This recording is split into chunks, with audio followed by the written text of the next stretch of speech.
jsem Liv a vítám tě u videa tady s Niky. Ahoj.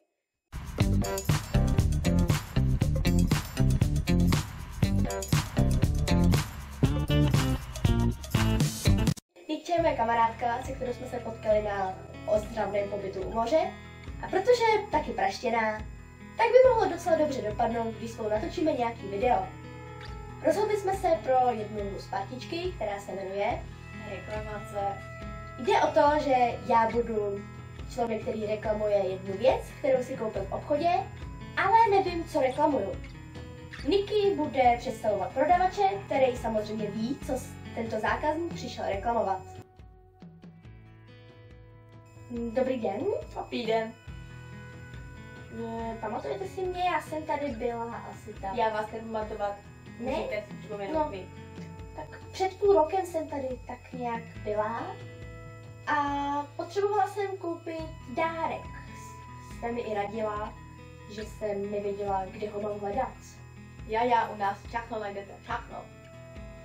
No a kupovala jsem ten dárek pro přítele, protože měl narozeniny. Volba. No, měl narozeniny. Ale, jak už jsem říkala, nemohla jsem ho najít a tak jste mi pomohla. No a ten dárek přítelovi se nijak nezdal. Že když jsme ho rozbalili, tak byl úplně jiný, než vypadal v obchodě.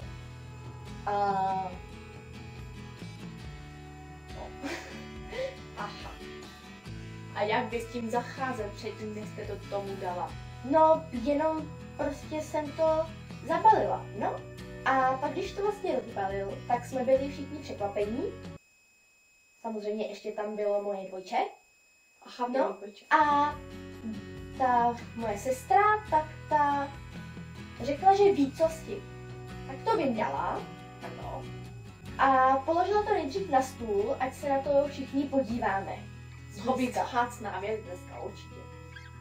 No a tak jsme to pozorovali a nějak jsme zase nevěděli, co s tím. Sestra už taky nevěděla, no a tak to přítel vzal. Jak tam to položil určitě. No A zkusili se to někam jakože zapojit nebo něco? Co s tím prostě provést? No, nejdřív jsme to mysleli, že to třeba spláchneme do záchoda. To by nedělat, já se pak nedivím, že nefunguje. No, ale To už by to nedělat. nefungovalo předtím. Nefungovalo předtím, aha, no tak to je vyřešeno. To bylo takový zvláštní, že tam z toho koukali Chlupy. Chlupy. i dráty. Dráty, moc Dráty drátů. z toho koukali. No, Hezký kabel. no a byl tam dva drátky, byl tam červený a modrý. Tak No. to mi nějaké jiné zboží, to mi neprodává.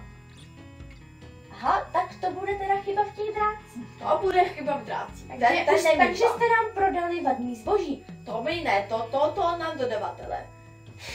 Ale vy jste to prodali. No to možná, ale to jsme jinde. Vy tu reklamovat věc, co nefunguje. Ano, protože tam byly vadný drátky. Úplně jiný, než tam měly být. Ta věc má pouze jeden drátek. Já nevím, jestli jste viděla někdy tu věc, co má dva drátky. No, viděla? Viděla jste, co má dva drátky? Ano, to, co jste nám prodali. To, co jsme prodali, ano, ale jinak v jiném zboží jste to neviděla. No, viděla jsem to třeba v kabelu od sluchátek. Tam jsou dva drátky.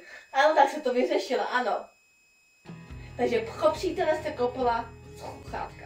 Ano, Ano, přesně tak, se koupila sluchátka. Příběh řešen. teď jestli mají sluchátka tam dva drátky nebo jeden drátek. No, No ale jak tam je ten kabel, je to jeden kabel. jeden kabel a to máš jeden drát. Ne, Ale v tom kabelu jsou aspoň takhle dva sluchátka. Protože když máš třeba ty sluchátka, ty... Kde je máš? Tady si měla sluchátka. Již? Kabel? To máš dva drátky. Ale si myslela, ne?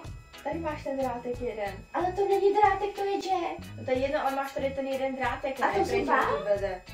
Jak to víš? Prostě to jen tak to rozeberu. To je dobrý zase. Tak radši to ukončíme, nebo se tady pohádáme, kolik drátků je ve sluchátkách. Jestli se vám video líbilo, tak můžete dát like. Dolů do komentáře můžete napsat, jestli mají sluchátka teda 1 nebo 2 drátky, nebo jaký je váš další názor. No, doufám, že se zase někdy s něčím uvidím.